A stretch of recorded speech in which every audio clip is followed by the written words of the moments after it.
On the way to Gangotri, a slight detour was planned to Uttarkashi, since Balan had been waiting for an opportunity to meet with the renowned saint Swami Tapovan.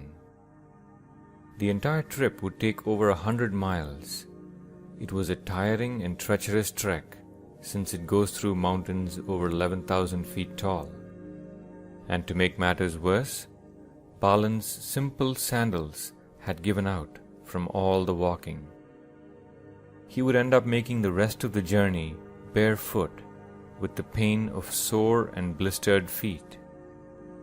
In his own words, "To walk barefoot in the Himalayas is to see nothing but the place where you are going to place your foot next. One rambling thought, and oof, the interview of your soul with the stone is over. There is red stuff flowing all around. And this is not all. At every few steps you can expect a thorn. There are so many on my feet already. And then there are these sharp granite stones, each one laid out carefully, with the sharpest edge pointing up. After one long stretch of these stones, I was weeping inwardly with pain. The entire soul was cut and bleeding.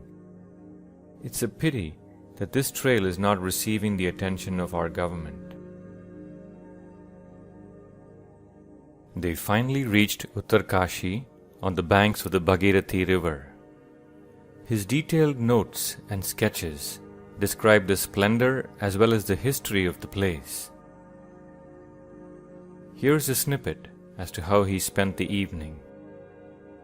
Enquired at the post office, got several letters, replied them all. Also wrote and posted the Uttarakhand Yatra Part 2. Packed up prasad. Had a good meditation, a haze of light. His notes continue. In the morning, visited Vishwanath temple and took bath in the Bhagirathi river. And then went out to visit Swami Tapovanji. We had a long discussion. "Keep a continuous, unbroken Brahma Vichar," he said. He gave us some badam halwa as prasad. As we bid him goodbye, he asked me, "Do you have everything you need for the pilgrimage? Clothes, warm wear. Do you want anything?" It was surprising that Sri Tapovanji should press me to request help of him. But by his grace, I wanted nothing, and so returned with his blessings. Balan. Swami Tapovan rarely entertained guests, and even rare for him to single out a person and offer material assistance. Perhaps he saw in Balan the soon-to-be-born Chinmayananda?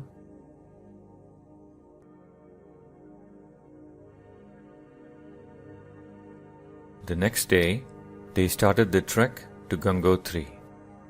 The treacherous trails over the mountains, Balan's bad foot, and the cold temperatures made the trip extremely difficult. Yet, they did it in 5 days, sticking to Balan's desired average of 15 miles a day.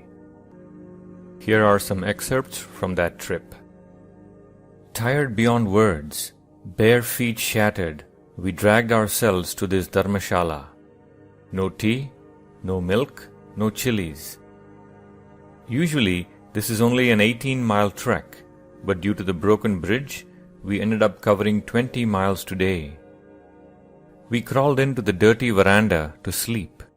Swamiji is tired and howled at me for not taking his advice. I had to howl back at him.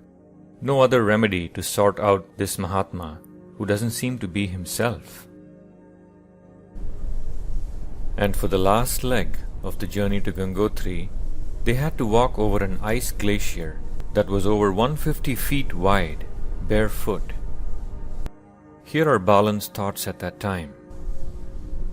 I've heard that the thin ice can open up in the most unexpected places and swallow you. I must make an attempt. Prayer alone can give me courage. Faith alone is one's protection. Faith, Shraddha. Off I started. I put my step in the footprints of others. Finally, I'm on the road again. My toes have come together in a joyful brotherly embrace to function warmly over the beautiful thorny ground.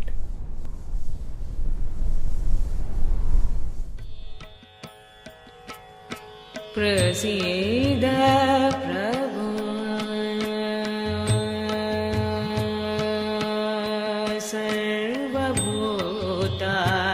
सर्वभूतादिवासं शिवोऽहं